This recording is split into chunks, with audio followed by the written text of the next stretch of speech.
भिखारी औरत को पुलिस ने थाने से बाहर फेंक दिया। फिर अगले दिन वहीं निकली डीएम मैडम। रात के 10 बज चुके थे। शहर की गलियां सर्द हवा से ठंडी हो चुकी थीं। थाने के बाहर एक औरत लड़खड़ाते कदमों से चली आ रही थी। उसके बाल उलझे हुए, कपड़े फटे पुराने, पैरों में चप्पल तक नहीं।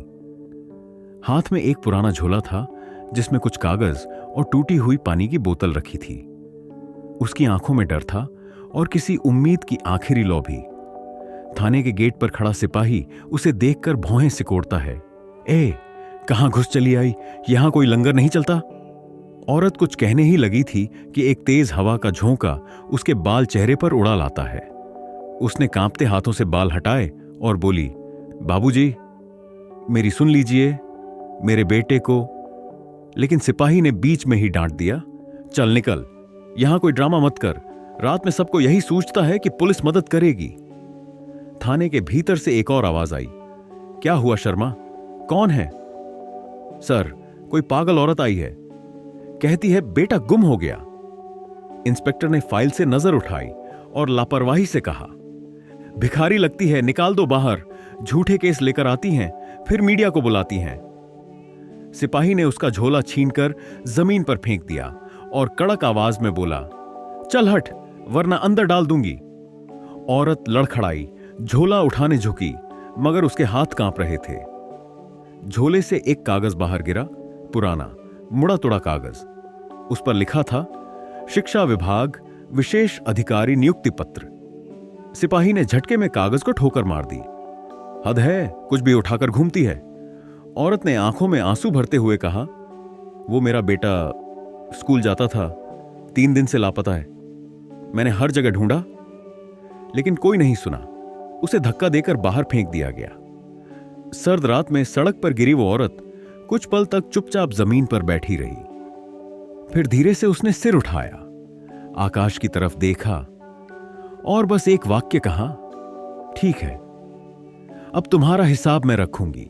सुबह का सूरज उगा। शहर के उसी थाने में अफरा तफरी मची हुई थी। किसी बड़ी अफसर मैडम के आने की सूचना आई थी। थाने को साफ किया जा रहा था, कुर्सियां झाड़ पोंछ की जा रही थीं, फाइलें व्यवस्थित की जा रही थीं। सिपाही वहीं शर्मा कल रात वाली घटना को भुला चुका था। वो अपने वर्दी के बटन चमका रहा था कि तभी एक सरकारी गाड़ी थाने के बाहर आकर रुकी। ड्राइवर उतरा, दरवाजा खोला और गाड़ी से बाहर उतरी वही औरत। पर आज उसका रूप कुछ और था। साफ सुथरा सूट, हल्का मेकअप, बाल बंधे हुए, हाथ में फाइल और पीछे 2 सुरक्षा अधिकारी। थाने के गेट पर सिपाही शर्मा का चेहरा सफेद पड़ गया। वो बड़बड़ाया, ये तो वही है, भिखारी। लेकिन अब वो भिखारी नहीं थी, वो थी जिला मजिस्ट्रेट अनन्या सिन्हा। सबके चेहरे उतर गए। इंस्पेक्टर खुद भागकर बाहर आया और सैल्यूट ठोंकते हुए बोला, मैडम नमस्कार, आपने आने की सूचना नहीं दी। अनन्या ने ठंडी निगाहों से उसकी ओर देखा। सूचना देने की जरूरत कहां है, जब पुलिस जनता की सुनती ही नहीं। थाने का माहौल जड़ हो गया। अनन्या अंदर चली गई। उनकी चाल में ठहराव था और चेहरा बेहद गंभीर। उन्होंने मेज पर हाथ रखा और बोली, कल रात यहां एक औरत आई थी अपने बच्चे के गुमशुदा होने की शिकायत लेकर। सिपाही शर्मा के हाथ कांपने लगे। इंस्पेक्टर बोला, मैडम मुझे याद नहीं, शायद कोई आई हो। अनन्या ने अपना पर्स खोला और वही मुड़ा हुआ कागज बाहर निकाला। वही नियुक्ति पत्र जिस पर कल रात सिपाही ने ठोकर मारी थी। वो कागज अब सीधा था, प्रेस किया हुआ। उन्होंने टेबल पर फेंकते हुए कहा, शायद अब पहचान आ गई होगी।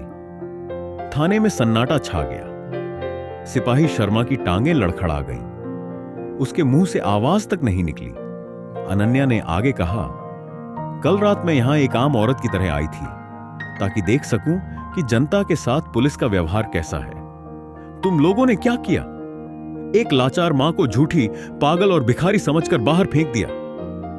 उनकी आवाज सर्द थी, लेकिन हर शब्द गूंज रहा था। अगर मैं वाकई कोई गरीब औरत होती तो शायद आज भी सड़कों पर भटक रही होती। और मेरा बच्चा, कौन खोजता उसे? इंस्पेक्टर ने डरते हुए कहा, मैडम गलती हो गई, माफ कर दीजिए। अनन्या ने जवाब दिया, गलती? जब तक कोई अफसर नहीं बनता तुम सबको इंसान नजर नहीं आता। वो धीरे से कुर्सी पर बैठी और पुलिस रिकॉर्ड खुलवाया। फाइलों में कई अधूरी शिकायतें पड़ी थीं, जिनमें गरीब लोगों की कोई सुनवाई नहीं हुई थी। उन्होंने एक एक करके पन्ने पलटे और बोली, यही है हमारे सिस्टम का चेहरा, जहां अफसर कुर्सी से डरते हैं और जनता पुलिस से। थाने का हर सिपाही झुका हुआ खड़ा था। अनन्या ने शांत स्वर में कहा, आज किसी को सजा नहीं दूंगी, क्योंकि सजा का असली मतलब समझना जरूरी है। वो उठी और बाहर चली गईं। थाने के बाहर बच्चे खेल रहे थे। अनन्या ने दूर सड़क पर एक ठेले वाले को देखा, वही लड़का जो 3 दिन से गायब था। वो उनका बेटा था, आरव। एक बूढ़ा रिक्शा चालक उसे अपने पास बैठाए था। वो आदमी बोला, मैडम, ये तो 3 दिन पहले मंदिर के पास मिला था, भूखा था, डरा हुआ। अनन्या की आंखों में आंसू आ गए। उन्होंने बेटे को सीने से लगा लिया। आरव बोला, मां, आप मुझे लेने क्यों नहीं आई? अनन्या ने सिर पर हाथ फेरते हुए कहा, मैं आई थी बेटा, लेकिन वहां इंसानियत नहीं मिली। वो वाक्य जैसे हवा में तैर गया। पुलिस के कई जवान जो बाहर खड़े थे सिर झुका लिए। उनमें वही शर्मा भी था जिसके कल के शब्द आज उसके अंदर कांटे की तरह चुभ रहे थे। अनन्या ने बेटे को कार में बिठाया और मुड़ी। शर्मा जी, वो डरते हुए आगे आया। मैडम, कल रात जब आपने मुझे धक्का दिया था, आपने सिर्फ एक औरत को नहीं बल्कि अपनी मां की इज्जत को भी धक्का दिया था। याद रखिए, वर्दी का मतलब ताकत नहीं होता, जिम्मेदारी होता है। शर्मा की आंखों में आंसू थे। वो कुछ बोल नहीं पाया, बस वहीं खड़ा रह गया, जैसे धरती में गड़ गया हो। उस शाम पूरे थाने में हलचल थी।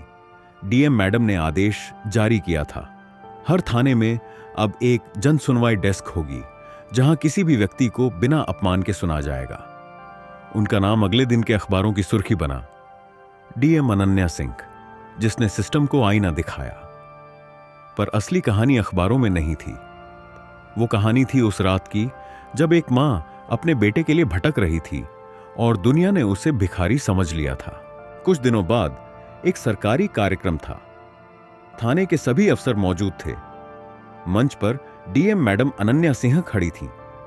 उनके पीछे बड़े अक्षरों में लिखा था, मानवता ही प्रशासन की पहली शर्त है। उन्होंने भाषण शुरू किया।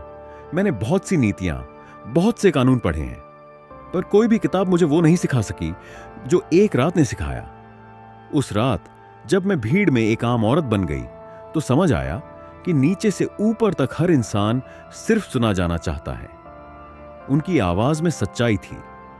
श्रोता शांत थे। कई अफसरों की आंखें भीग चुकी थीं। अनन्या आगे बोली, अगर किसी को सम्मान सिर्फ उसके कपड़ों, दर्जे या ओहदे से मिलता है तो ये समाज अभी अधूरा है। वो रुकीं और मुस्कुराईं। मैं डीएम नहीं बनना चाहती थी, मैं बस एक ऐसी औरत बनना चाहती थी जो सुनी जाए। कार्यक्रम खत्म हुआ। लोग जा रहे थे। वहीं कोने में सिपाही शर्मा खड़ा था। वो आगे आया और धीरे से बोला, मैडम, मैं शर्मिंदा हूं। उस रात मैं आपकी आंखों में डर नहीं देख पाया, बस गरीबी देखी थी। अनन्या मुस्कुराई। और आज तुमने इंसान देखा? शर्मा ने सिर हिलाया। हां मैडम, आज देखा। वो नम आंखों से सैल्यूट करके चला गया। रात फिर उतरी। शहर में वही हवा थी, वही सन्नाटा, लेकिन इस बार एक थाने के दरवाजे के बाहर एक नई पट्टी टंगी थी। यहां हर शिकायत सुनी जाती है। अंदर डेस्क पर एक बूढ़ी औरत आई, हाथ में फटे कागज। सिपाही बोला, बैठिए मां जी, बताइए क्या हुआ? वो हैरान हुई, बोली, पहली बार कोई पुलिस वाला बैठने को कह रहा है।